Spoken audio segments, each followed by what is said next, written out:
Since January 20th, dozens of activist organizations, legal groups, elected officials, local governments, and individuals have filed over 200 lawsuits against the Trump administration.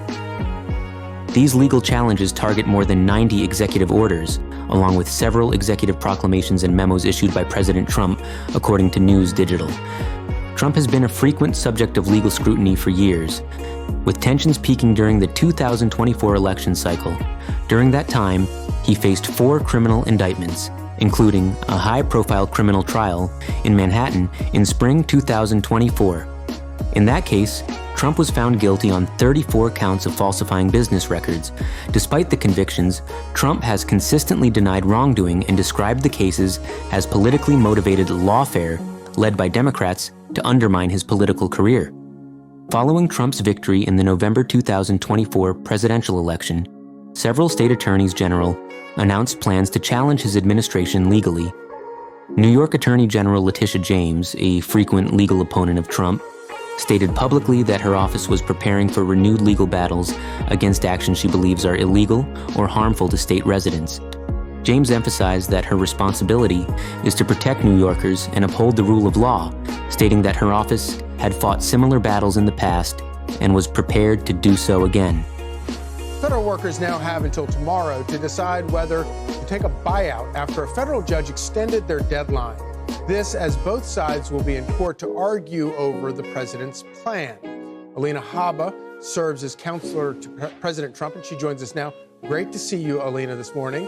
It's kind of interesting right now. We have a couple of things going on in the courts right now where you have federal judges stepping in, trying to interfere with the President of the United States' efforts to bring sanity to within his own administration, within the executive branch, of which he is the chief executive. How is this going to work out? Well, this isn't anything new. We've seen this for the last 4 years. This is the weaponization of our justice system. So thank God we have Pam Bondi in now as Attorney General, because it's not going to stand. We did expect it. We understand that there are some very inappropriate, radical judges that are seeing this as a platform to elevate themselves and get a headline. We don't have any time for it. And President Trump's agenda is the one that the American people voted on November 5th. It's really not President Trump. It's what they wanted. And that's the way our country works. It's a republic. That's how it goes. So we'll deal with them in court. This is obviously not something we're not familiar with doing. And there will be repercussions, frankly, for those that try and go after President Trump's orders, for those people that are trying to step in his way and his agenda, which is the American people's agenda. Well, it is a constitutional conflict here.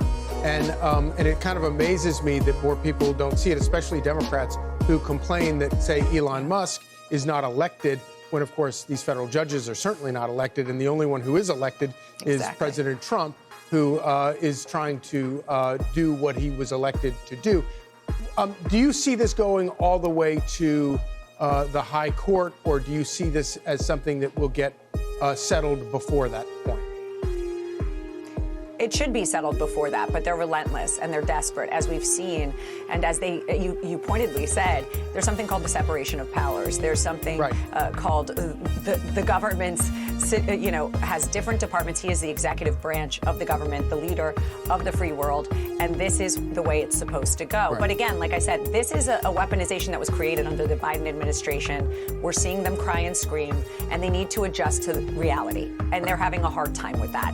But we're going to have to fight it. We know that. We're ready for it. And when these decisions were made, they were vetted. They went through White House counsel's office. They went through all the right elements of our administration to make sure that they will withstand any challenges that we get from radical left.